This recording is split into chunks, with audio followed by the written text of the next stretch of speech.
प्यारे विद्यार्थियों, जिमें कि तुहानू सारिਆਂ ਨੂੰ पता है कि NMS ਦੀ रजिस्ट्रेशन चल रही है, तो अज तो असी जो प्रीवियस पेपर हैगे ने पिछले 4 सालों के वो डिस्कस करन जा रहे हाँ। तो इस विच सब तो पहला असी साइंस विषय नाल संबंधित मतलब कि स्कोलैस्टिक एप्टीट्यूड जो कि विषया ਦੀ ਯੋਗਤਾ ਹੋਏਗੀ ਉਸ ਦਾ ਜੋ ਪੇਪਰ ਤੁਹਾਨੂੰ 2020 ਦੇ ਵਿੱਚ ਪੁਰਾਣੇ ਵਿਦਿਆਰਥੀਆਂ ਨੂੰ ਆਇਆ ਸੀਗਾ ਉਹਦਾ ਹੱਲ ਅਸੀਂ ਕਰਨ ਜਾ ਰਹੇ ਹਾਂ, ਜਿਸ ਵਿੱਚ ਪਹਿਲਾ ਕੁਐਸਚਨ ਤੁਹਾਡੀ ਸਕਰੀਨ ਦੇ ਉੱਪਰ ਫਲੈਸ਼ ਹੋ ਰਿਹਾ।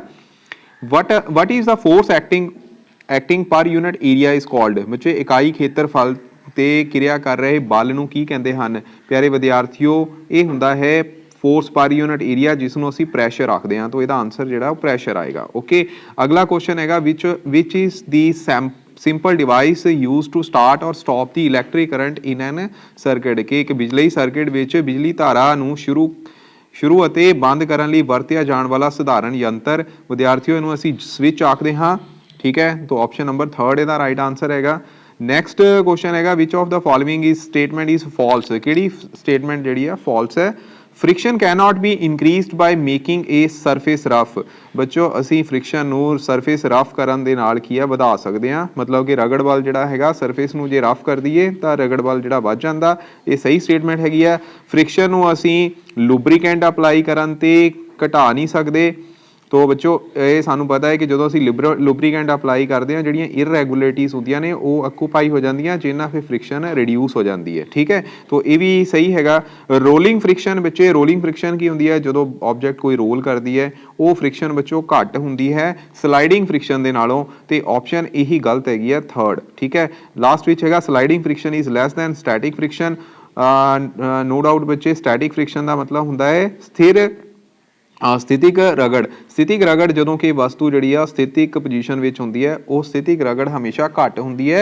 ठीक है, सर्कनशील रगड़ दे नालों। ठीक है, तो सर्कनशील रगड़ जी है वो घट होंगी है रोलिंग फ्रिक्शन के नालों। ये सारे बच्चों ने याद रखना है। अगला क्वेश्चन वाल बढ़ते हैं। नैक्सट क्वेश्चन नंबर 94 हैगा। ये है बच्चे what is the splitting of colours into the 7 colours. प्यारे विद्यार्थियों, वाइट लाइट का 7 कलर ਦੇ ਵਿੱਚ ਸਪਲਿਟ ਕਰ ਜਾਣਾ ਪ੍ਰਿਜ਼ਮ ਦੇ ਰਾਹੀਂ। ਠੀਕ ਹੈ, ਉਹਨੂੰ ਅਸੀਂ ਕੀ ਕਹਿੰਦੇ ਆ, ਇਸ ਨੂੰ ਕਹਿੰਦੇ ਨੇ ਡਿਸਪਰਸ਼ਨ ਆਫ ਲਾਈਟ, मतलब कि प्रकाश ਦਾ ਵਰਨ ਵਿਖੇਪਨ। ठीक है, विवग्योर इस तरह बच्चों इतने विवग्योर बनता है, सारे बच्चों आई थिंक पता होएगा। ठीक है, 7 कलर किहड़े होंदे ने violet, indigo, blue, green, yellow, orange ते रैड। ठीक है, रैड सब तो उपर हुंदा है, ਇਹਦੀ डेविएशन ਜਿਹੜੀ है घट होंदी है, तो वायलेट कलर की डेविएशन सब तो ज़्यादा होंदी है। ठीक है, उस तो बाद विद्यार्थियों नैक्सट हैगा force exerted by A charge body on another charged और अनचार्जड बॉडी इज कॉल्ड। चार्जित वस्तु द्वारा किसी चार्जित या अनचार्जित वस्तु ते लगाया गया बल बच्चों इनू कहते हैं स्थिर बिजलई बल, मीनस इलैक्ट्रोस्टैटिक फोर्स। नैक्सट है नंबर ऑफ वाइब्रेशन पर सैकेंड। बच्चे वाइब्रेशनस एक सैकेंड दे विच ਜਾਂ पर सैकेंड विच किन्नियां ਹੁੰਦੀਆਂ ਨੇ ਉਹਨੂੰ ਬੱਚੋ ਅਸੀਂ ਫ੍ਰੀਕੁਐਂਸੀ ਆਖਦੇ ਹਾਂ, मतलब कि ਡੋਲਣ ਦੀ ਆਵਿਰਤੀ। ठीक है, ਕੀ ਹੁੰਦੀ ਹੈ ਆਵਿਰਤੀ। ओके जी, नैक्सट क्वेश्चन है which of the following statement is false. Light travel in straight line. बच्चों बिल्कुल ठीक है कि लाइट हमेशा स्ट्रेट लाइन विच मतलब इसका रेक्टिलीनियर मोशन होंदा है, प्रकाश हमेशा सरल रेखा विच चलता हैगा। ते opaque objects do not allow light to pass through them, मतलब अपारदर्शी वस्तुआं अपने विचों प्रकाश लंघण नहीं दिंदियां। ते विद्यार्थियों अपारदर्शी वस्तुआं की है, जिमें कि वुडन ब्लॉक हैगा, जो उत्ते प्रकाश यानी कि लाइट पैंदी है तो लाइट उत्ते की है ब्लॉक हो जाती है। ठीक है, अगे की है उहदा परछावां बन जाता।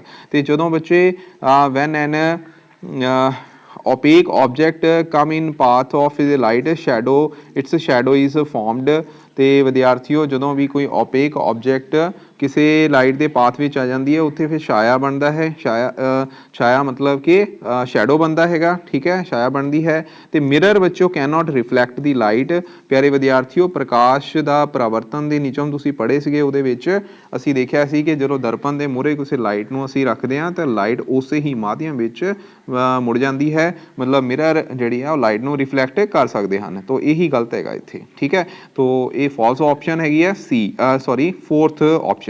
अगला हैगा on which day of the year the sun rises exactly from the east. ठीक है, पूरब विचों किस दिन साल के किस दिन पूरब दिशा के विचों एग्जैक्टली सूरज जिहड़ा निकलता है। तो विद्यार्थियों ये याद रखियो 23 सितंबर का दिन हुंदा है। ठीक है, 23 सितंबर का दिन। ओके, अगला क्वेश्चन है बच्चे 100th which of the following is most responsible for global warming ते विद्यार्थियों ग्लोबल वार्मिंग ਲਈ कार्बन डाइऑक्साइड गैस ਜਿਹੜੀ है रिस्पॉन्सिबल हैगी है ठीक है ये याद रखियो। अगला क्वेश्चन है frequency is used in ultrasound device ultrasound यंत्र बच्चे विच आवृत्ति कितनी हुंदी है बच्चे ये हुंदी है more than 20 kilohertz more than 20 kilohertz ठीक है मतलब कि 20,000 हर्ट्स तो ज़्यादा मोर दैन ही सीगा यस। अगला क्वेश्चन है बच्चे name the instrument use to measure the distance travel by the vehicle बच्चों ये लिए असी ओडोमीटर की उपयोग करते हैं ठीक है ओडोमीटर जिहड़ा हैगा तुसी देखिया होना ਤੁਹਾਡੇ मोटरसाइकिल ਜਾਂ ਕਾਰਾਂ ਦੇ ਉੱਪਰ ਕੀ ਹੈ ਇੱਕ ਸਪੀਡੋਮੀਟਰ ਲੱਗਾ ਹੁੰਦਾ ਹੈ ਜਿਹਨਾਂ ਅਸੀਂ ਸਪੀਡ ਚੈੱਕ ਕਰਦੇ ਹਾਂ ਠੀਕ ਹੈ ਇਦਾਂ ਸੂਈ ਘੁੰਮਦੀ ਹੈ ਤੇ ਥੱਲੇ ਵਿੱਚੋਂ ਇਦਾਂ ਇੱਕ ਕੀ ਹੈਗੇ ਨੰਬਰ ਹੁੰਦੇ ਨੇ ਡਿਜਿਟਸ ਠੀਕ ਹੈ ਉਹ ਡਿਜਿਟ ਇੱਕ ਘੁੰਮਦਾ ਜਾਂਦਾ ਹੈ ਬਾਕੀ ਵੀ ਫਿਰ ਆਟੋਮੈਟਿਕਲੀ ਘੁੰਮਦੇ ਜਾਂਦੇ ਨੇ ਠੀਕ ਹੈ ਤੇ ਇਹਨੂੰ ਓਡੋਮੀਟਰ ਕਹਿੰਦੇ ਨੇ ਜਿਹੜਾ ਡਿਸਟੈਂਸ ਟਰੈਵਲ ਸਾਨੂੰ ਦੱਸਦਾ ਹੈ ਕਿ ਅਸੀਂ ਕਿੰਨੀ ਡਿਸਟੈਂਸ ਟਰੈਵਲ ਕੀਤੀ ਹੈ। ਅਗਲਾ ਕੁਐਸਚਨ ਹੈ ਬੱਚੇ next is which device is used to protect the building from the lightning मतलब कि आकाशी बिजली तो बचण लई बच्चों किहड़ा यंत्र वरतिया जांदा है इहदे लई बच्चों हुंदा है लाइटनिंग कंडक्टर ठीक है की हुंदा है लाइटनिंग कंडक्टर मतलब कि आकाशी बिजलई चालक ठीक है आकाशी बिजलई चालक। अगला है which substance is use to reduce the acidity in stomach बच्चों एसिडिटी जिहड़ी स्टमक दे विच क्यों हुंदी है जदों असीं उल्ट पुल्ट खा लैंदे आ जिहदे नाल साडी बॉडी दे विच हाइड्रोक्लोरिक एसिड दी जिहड़ी स्टमक दे विच अमाउंट जिहड़ी है वध जांदी है ठीक है तो एसिडिटी कॉज करदा है और उहनूं असीं फिर रिड्यूस करन लई कोई एंटा एसिड यूज़ करदे हां तो बच्चों उत्थे एंटा एसिड जिहड़ा है तो मैगनीशियम हाइड्रोक्साइड होंदा है तुसी जैलोसिल का नाम सुनिया होएगा उहदे विच मैगनीशियम हाइड्रोक्साइड ही एज ए एंटासिड काम करता है ओके। अगला बच्चों है 105 question the smallest unit of an element in a matter of a matter ठीक है मतलब किसी पदार्थ के तत्त की सब तो छोटी इकाई बच्चों सब तो छोटी इकाई याद रखियो एटम होंदी है ठीक है की होंदी है एटम जिसनों असीं की आखदे हां परमाणु ठीक है। अगला है which of the following is not a natural indicator प्यारे विद्यार्थियों नैचुरल इंडीकेटर तो भाव कुदरती सूचक किहड़ा नहीं हैगा सब तो पहला हैगा लाइकन और बच्चे लाइकन जिहड़ा दरख्त हैगा ये तो इंडीकेटर मिलता है उस तो बाद टर्मरिक भी नैचुरल इंडीकेटर है चाइना रोज भी बच्चे नैचुरल इंडीकेटर है रह किहड़ा गया फिर फिनोप्थलीन ठीक है जिहड़ा फिनोप्थलीन है ये नैचुरल इंडीकेटर नहीं हुंदा इहनूं असीं खुद लैबोरेटरी दे विच बनाउने आ। अगला बच्चों 107 क्वेश्चन है government give a measure to celebrate green Diwali because of the following non metals present in firework crackers become reason of the pollution while burning the fire cracker मतलब कि सरकार द्वारा ग्रीन दिवाली मनाने ਲਈ संदेश दिता गया है क्योंकि पटाखियां विच मौजूद धातां दी जलन समय हवा प्रदूषण ਦਾ ਕਾਰਨ ਬਣਦੀਆਂ ਹਨ। ਵਿਦਿਆਰਥੀਓ ਇਹ ਕਿਹੜੀਆਂ ਧਾਤਾਂ ਨੇ ਇਹ ਹੈਗੀਆਂ ਨੇ ਬੱਚੇ ਸਲਫਰ ਤੇ ਫਾਸਫੋਰਸ ਠੀਕ ਹੈ ਕਿਹੜੀਆਂ ਨੇ ਸਲਫਰ ਤੇ ਫਾਸਫੋਰਸ ਯਾਦ ਰੱਖਿਓ ਪੰਜਾਬੀ ਵਿੱਚ ਬੀ ਆਪਸ਼ਨ ਠੀਕ ਹੈ ਸਲਫਰ ਤੇ ਫਾਸਫੋਰਸ। ਅਗਲਾ ਹੈ nylon is used useful because of the following properties बच्चों नाइलन का उपयोग असीं क्यों करते हैं क्योंकि ये मजबूत हुंदा है लचकीला हुंदा है ते हल्का हुंदा है स्ट्रॉन्ग इलास्टिक एंड लाइट ठीक है। अगले क्वेश्चन वाल बढ़ते हैं। अगला क्वेश्चन है एसिड्स आर मेड वैन बच्चे एसिड्स कदों बनते हैं ऑप्शनस हैगियां ने metals react with oxygen non metal oxide dissolve in water metals react with water और बच्चे बेस डिजोल्व इन वाटर मतलब कि धातां ऑक्सीजन नाल क्रिया करदियां हन जां धातां दे ऑक्साइड पानी विच घुलदे हन तां तेजाब बनदे हन धातां पानी नाल क्रिया करदियां हन खार पानी विच घुलदे हन। ते विद्यार्थियों इहदा आंसर जिहड़ा है याद रखियो जिन्ने भी धातां दे ऑक्साइड हुंदे ने ये सारे तेजाबी सुभाਅ दे ने ठीक है इत्थे याद रखना इत्थे लिख लो सारे ऑक्साइड्स ऑफ नॉन मैटल्स ठीक है ऑक्साइड्स ऑफ नॉन मैटल्स की हुंदे ने एसिडिक ठीक है जिवें कि एग्जाम्पल मैं दे दिंदा तुहानूं SO2 जदों ये पानी विच घुलेगी तो ये सल्फोरस एसिड का निर्माण करेगी ठीक है। इहदे बच्चों फिर ये ऑपोजिट जे असीं लिख लीए कि ऑक्साइड्स ऑफ नॉन मैटल की जगह मैटल आ जाए ठीक है मैं ऊपर लिख देना ऑक्साइड्स ऑफ इत्थे की आ जाएगा मैटल्स ठीक है आ तुसीं सेम इत्थे लिख लियो और की आ जाएगा ये हुंदे ने बेसिक ठीक है इन्हां दी नेचर किहड़ी हुंदी है बेसिक मतलब कि खारी सुभाਅ दी ओके जी। अगले क्वेश्चन वाल बढ़ते हैं। कंपोनेंट ऑफ वॉशिंग सोडा, बच्चों वॉशिंग सोडा होता है सोडियम कार्बोनेट, ठीक है, सोडियम कार्बोनेट डेकाहाइड्रेट, मतलब कि 10 वाटर मॉलिक्यूल दे नाल हुंदे ने। और सोडियम कार्बोनेट विच देखो किहड़े किहड़े एलीमेंट आ गए, सोडियम कार्बन ते ऑक्सीजन, ठीक है, sodium carbon and oxygen. Okay, we can measure the temperature in a doctor's thermometer, ਜਿਹੜਾ ਡਾਕਟਰ ਦਾ ਥਰਮੋਮੀਟਰ ਹੁੰਦਾ ਹੈ, ਡਾਕਟਰੀ ਥਰਮੋਮੀਟਰ, ਉਹਦੀ ਰੇਂਜ ਹੁੰਦੀ ਹੈ ਬੱਚੋ ਕਿੰਨੀ ਹੁੰਦੀ ਹੈ 35 ਡਿਗਰੀ ਤੋਂ 42 ਡਿਗਰੀ ਤੱਕ, ਠੀਕ ਹੈ, 42 ਡਿਗਰੀ ਸੈਲਸੀਅਸ ਤੱਕ। ਓਕੇ, ਫਾਰਨਹਾਈਟ ਨਹੀਂ ਲਿਖਣਾ ਉੱਥੇ। ਓਕੇ, ਅਗਲਾ ਵਿਦਿਆਰਥੀਓ ਕੁਐਸਚਨ ਹੈ क्वेश्चन नंबर 112। ये की है कि किहड़ी धात पानी अते तेजाब नाल किरिया नहीं कर सकती। विद्यार्थियों पानी ते तेजाब नाल किरिया किहड़ियां नहीं कर सकदियां, इन्हां विच ऑप्शनस हैगियां ने एल्यूमीनियम, प्लैटिनम, ठीक है, सोडियम, सोडियम का सिंबल Na हुंदा है, ते क्रोमियम, ठीक है। तो बच्चों इहदे विचों जिहड़ी प्लैटिनम मैटल है धात हैगी है, ये पानी ते हवा दे नाल जां तेजाब दे नाल किरिया नहीं करती, ठीक है, इहनूं चिट्टा सोना भी कहंदे हन। अगला हैगा acid present in unripe mango, mango दे विच किहड़ा एसिड हुंदा है बच्चों, याद रखियो ये हुंदा है टार्टरिक एसिड, ठीक है, किहड़ा हुंदा है टार्टरिक, तेजाब जां फिर एसिड, ठीक है। अगला क्वेश्चन है कैमिकल फार्मूला ऑफ सल्फोरस एसिड, बच्चों सल्फोरस एसिड का फार्मूला H2SO3 हुंदा है, याद रखना, बहुत इंपॉर्टेंट क्वेश्चन हैगा, ठीक है। सल्फोरस एसिड जे सल्फ्यूरिक पूछा हुंदा फिर सल्फ्यूरिक होना सी H2SO4, ये सल्फ्यूरिक एसिड का फार्मूला, ये सल्फोरस है, दोनों च फर्क हैगा, ठीक है। अगले क्वेश्चन वाल बढ़ते हैं बच्चों। नैक्सट हैगा wrinkle free cloth is obtained from, ये बच्चों कितों मिलते हैं, ये हुंदे ने बच्चों मैन मेड, मतलब कि पॉलीएस्टर, ठीक है, इन्हों पॉलीएस्टर कहते हैं। ओके जी, अगला क्वेश्चन बच्चों है isotope of the hydrogen in which equal number of proton, neutron and electrons are there. बच्चों इत्थे हाइड्रोजन दे 3 आइसोटोप हुंदे ने, ये थोड़ा जिहा क्वेश्चन तुहाडे लैवल तो बाहर दा है, बट फिर भी असीं कर लेना है। इत्थे जिहड़ा आ जिहड़ा थल्ले 1 लिखिआ है, इहदा एटॉमिक नंबर है, और उपर वाले जिहड़े ने इन्हां दे एटॉमिक मास हुंदे ने, मतलब इहदा भार, ठीक है, और ये एटॉमिक नंबर है जिन्हों असीं इहदे प्रोटोन नंबर भी कहने आ, मतलब प्रोटोन की गिणती सारिਆਂ 'ਚ एक है। ओके, न्यूट्रॉन किद्दां कढदे आ, न्यूट्रॉन याद रखियो ये 1 विचों 1 माइनस कर दईदा, इत्थों 0 मिलिया 2 चों 1 कढूंगे, इत्थे 1 मिलूगा, 3 चों 1 कढूंगे 2 मिलणगे, इहदा मतलब न्यूट्रॉन की गिणती इस केस दे विच 1 आ रही है। तो बच्चों जिन्ने प्रोटोन आ उन्ने ही इलैक्ट्रॉन होणगे, क्योंकि इन्हां ते चार्ज कोई नहीं, तो गिणती सारिਆਂ दी सेम होण करके इहदे विच असीं कहांगे कि ये किहड़ा आइसोटोप हो गया, हाइड्रोजन 1 2, जिहदे विच इलैक्ट्रॉन, प्रोटोन ते न्यूट्रॉन की गिणती बराबर है। अगला हैगा which cell in the human which cell of the human blood can change their shape, ये बच्चों हुंदे ने वाइट ब्लड सैल, ठीक है, चिट्टे रक्ताणु जिन्हां दी आकृति जिहड़ी आ बदल जाती है, ठीक है। अगला क्वेश्चन है which hormone deficiency causes the goitre, बच्चों हार्मोन पूछा इत्थे, ठीक है, हार्मोन इत्थे बच्चों आना जिहड़ा थायरॉक्सिन, ठीक है, थायरॉक्सिन जिहड़े हार्मोन ने इहदी कमी दे नाल डेफिशिएंसी नाल ग्वाइटर रोग हो जाता है। नैक्सट है बच्चों which is not a preservative, ये बच्चों सॉल्ट भी प्रिजर्वेटिव है, प्रिजर्वेटिव नूं असीं पंजाबी च कहने आ प्ररक्षक, ठीक है, किहड़े कहने ने एप्पल जूस, सॉल्ट, शुगर ते विनेगर, इन्हां विचों बच्चों जिहड़ा एप्पल जूस है, ठीक है, ये प्रिजर्वेटिव दा काम नहीं करता है। Option number 3, which hormone is produced in women during puberty, मतलब कि जोबन अवस्था विच शुरू होने समय स्त्रियां विच किहड़ा हार्मोन पैदा हुंदा है।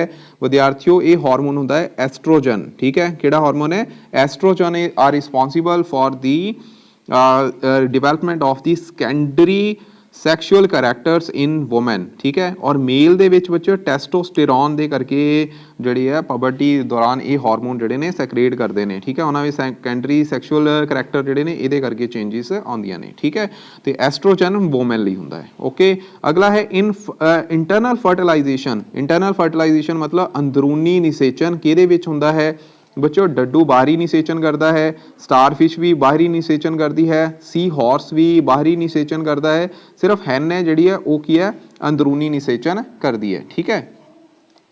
Next is which of the following is the unit of heredity in living organisms, बच्चों ये होंगे ने जीन्स, ठीक है, की होंगे ने जीन्स या फिर तुसीं कह लो जीन, ठीक है।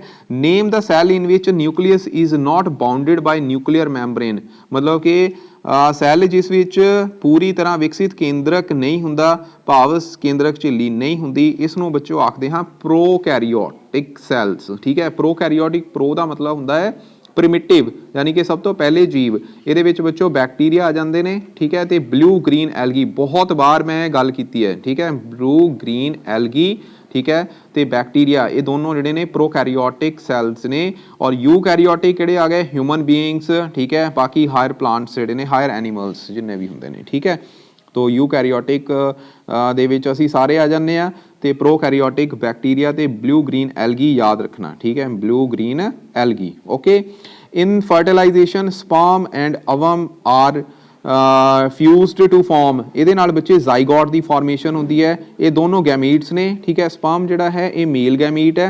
ठीक है, की हैगा मेल गैमीट। ओके, मतलब युग्मक।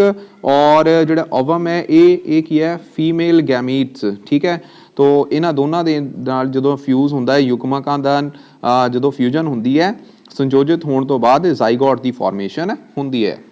अगला क्वेश्चन है बच्चे disease caused by the virus. ठीक है, disease caused by the virus.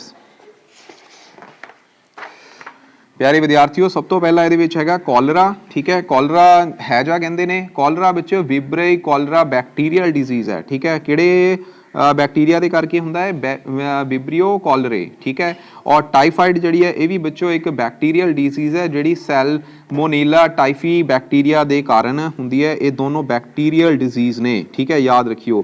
Hepatitis B बच्चों एक वायरस डिजीज है। ठीक है, और मलेरिया, मलेरिया एक की है प्रोटोजोन डिजीज जी कि फीमेल एनोफ्लीज मच्छर के नाल होंदी है। अगला क्वेश्चन भी साडा यही है कि किहड़े पैरासाइट के नाल, मलेरिया पैरासाइट के नाल जिहड़ा मलेरिया कॉज होंदा है female एनोफ्लीस mosquito. Okay, next question वाल वधदे हां बच्चों। Dash is produced by the respiration, Sah किरिया विच डैश पैदा हुंदी है। बच्चों साह किरिया जदों हुंदी है की हुंदा है उत्थे कि ग्लूकोज जिहड़ा खाना असीं खाधा हुंदा है ते ऑक्सीजन जिहड़ी असीं इनहेल करदे हां, उस तो बाद इहदी बच्चों रेस्पिरेशन साह किरिया मतलब कि ऑक्सीजन की प्रैजेंस च खाना पचदा है, जिस नाल बच्चों कि कार्बन डाइऑक्साइड पानी ते नाल बच्चों एनर्जी रिलीज हुंदी है। तो इत्थे वाटर तो किते है नहीं, तो मेन प्रोडक्ट उन्होंने दसे ने कार्बन डाइऑक्साइड ते नाल की बनेगी एनर्जी रिलीज करेगी जिहड़ी कि इन दी फॉर्म ऑफ मतलब ये जी एनर्जी है ATP की फॉर्म के विच साडे सैल्स दे विच स्टोर हो जाती है। ATP का मतलब होंदा adenosine triphosphate. Okay,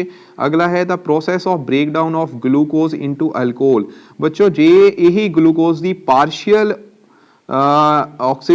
partial break down हो जाए तो फिर बच्चों लैक्टिक एसिड बनता है। ठीक है, मतलब ऑक्सीजन की कमी दे नाल। ठीक है, अगर थोड़ी ऑक्सीजन है तो फिर लैक्टिक एसिड बनता है जिहदे नाल मसल क्रैंप हो जाते हैं। असीं ये भी गल कर लैंदे हां। ते जेकर उत्थे ऑक्सीजन है ही नहीं, बिना ऑक्सीजन तो अगर ग्लूकोज ब्रेक डाउन करता है तो बच्चों अल्कोहल बनता है। इस प्रोसैस नूं असीं कहने आ फर्मेंटेशन, यानी कि खमीरन क्रिया। ठीक है, किहड़ी क्रिया? खमीरन क्रिया। ओके, अगला क्वेश्चन है बच्चे dash help in conduction of water in plants. बच्चों ये काम होंदा है जाइलम्स का। ठीक है, जाइलम टिश्यूज ने जिन्हां दा काम है पानी ते मिनरल्स नूं पौधे दे हर एक पार्ट तक लैके जाना। ठीक है, फिलोम का काम की होंदा, ये बच्चों फूड पार्टिकल्स नूं एक जगह तो जिहड़े प्लांट दे विच अगे तो अगे लैके जाते हैं। ठीक है, रूट हेयर का काम है वाटर अब्जॉर्प्शन का। स्टोमेटा का काम होंदा है गैसेज एक्सचेंज ते वाटर नूं ट्रांसपीरेशन करना उहदी। ठीक है, तो लास्ट क्वेश्चन बच्चों असीं करन जा रहे हैं, ये है absorption of water in human body takes place in, ये बच्चों हुंदी है लार्ज इंटेंस्टाइन दे विच। ठीक है, कित्थे हुंदी है? लार्ज इंटेंस्टाइन दे विच। ओके जी, सो ये सीगे बच्चे जिहड़ा पेपर तुहानूं तुहाडे तो प्रीवियस जिहड़े बच्चे सीगे 2020 ਦੇ ਵਿੱਚ ਉਹਨਾਂ ਨੂੰ ਆਇਆ ਸੀ। ਠੀਕ ਹੈ, ਉਸ ਵਿੱਚ ਜਿੰਨੇ ਵੀ ਸਾਇੰਸ ਦੇ ਕੁਐਸਚਨ ਹੈਗੇ ਨੇ, ਠੀਕ ਹੈ, ਉਹਦੇ ਬਾਰੇ ਅਸੀਂ ਸਾਰੇ ਡਿਸਕਸ ਕਰ ਲਿਆ ਹੈਗਾ। ਨੈਕਸਟ ਵੀਡੀਓ ਦੇ ਵਿੱਚ ਅਸੀਂ ਮੈਥ ਸਬਜੈਕਟ ਨਾਲ ਰਿਲੇਟਡ ਇਸੇ ਹੀ ਜਿਹੜਾ ਪੇਪਰ ਹੈਗਾ ਉਹਦੇ ਬਾਰੇ ਡਿਸਕਸ਼ਨ ਕਰਾਂਗੇ। ਓਕੇ ਬੱਚੇ, ਥੈਂਕ ਯੂ ਸੋ ਮਚ।